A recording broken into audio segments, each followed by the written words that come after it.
নমস্কার, আজ এই ভিডিওতে ইউটিউব ফ্যামিলি এবং ফেসবুক পেজের সকল বন্ধুকে জানাই স্বাগত।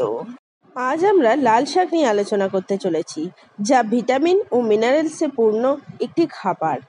এর পুষ্টিগুণ নিয়ে আজ আমরা আলোচনা করব। তো চলো দেখে নিই লাল শাকের উপকারিতা, অপকারিতা ও খাওয়ার কিছু নিয়মাবলী। প্রথমেই আজ আমরা এর উপকারিতা নিয়ে আলোচনা করব।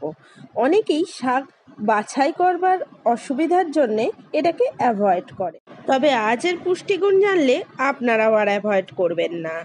লাল শাক হলো protein, dietary fibre, carbohydrate, sodium, potassium, calcium, phosphorus, iron, vitamin E, vitamin C এ সমৃদ্ধ একটি খাবার। লাল শাকের মধ্যে যে ভিটামিন এ আছে তা আমাদের দৃষ্টিশক্তি বাড়াতে কাজ করে, এবং এর মধ্যে যে ভিটামিন সি, ভিটামিন কে রয়েছে তা আমাদের দেহে সার্বিক উন্নয়ন ঘটিয়ে রোগ প্রতিরোধ ক্ষমতা গড়ে তোলে। এতে রয়েছে প্রচুর পরিমাণে আয়রন, যা আমাদের আরবিসি অর্থাৎ লোহিত রক্তকণিকা বাড়াতে সাহায্য করে। তাই যাদের অ্যানিমিয়ার সমস্যা আছে তারা অবশ্য করেই এটি সপ্তাহে অন্ততপক্ষে 3 দিন খাদ্য তালিকায় রাখুন।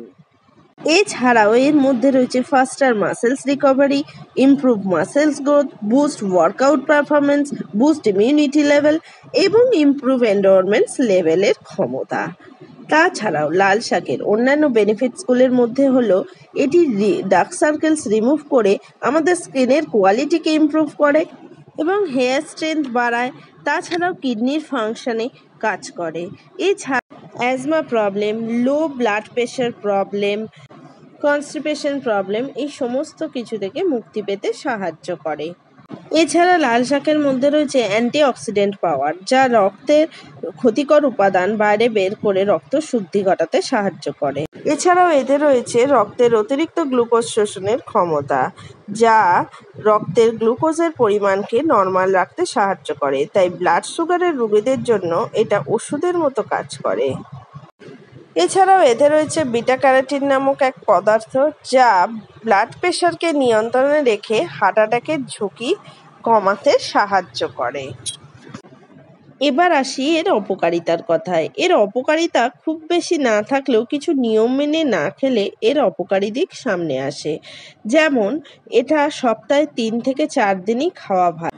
যেহেতু এতে প্রচুর পরিমাণে আয়রন এবং ফাইবার থাকে, তাই রাতের বেলাতেও এই শাক না খাওয়াই ভালো, কারণ রাতে আমাদের ডাইজেস্টিভ সিস্টেম একটু কমই কাজ করে। তাছাড়াও দিনের বেলা খাওয়ার সময় এর সাথে টক জাতীয় কিছু খেয়ে নিলে এতে ডাইজেস্ট হতে সাহায্য হয়। তাছাড়া যাদের প্রচুর পরিমাণে লিভারের সমস্যা রয়েছে বা বমির সমস্যায় ভোগেন প্রায়শই, তাদের এই শাক না খাওয়াই ভালো, আর খেলেও ডাক্তারি পরামর্শ অনুযায়ী খাওয়াই উচিত হবে। আজ এ পর্যন্তই, আবার দেখা হবে নতুন কোনো ভিডিওয়। ততক্ষণ ভালো থেকো, সুস্থ থেকো।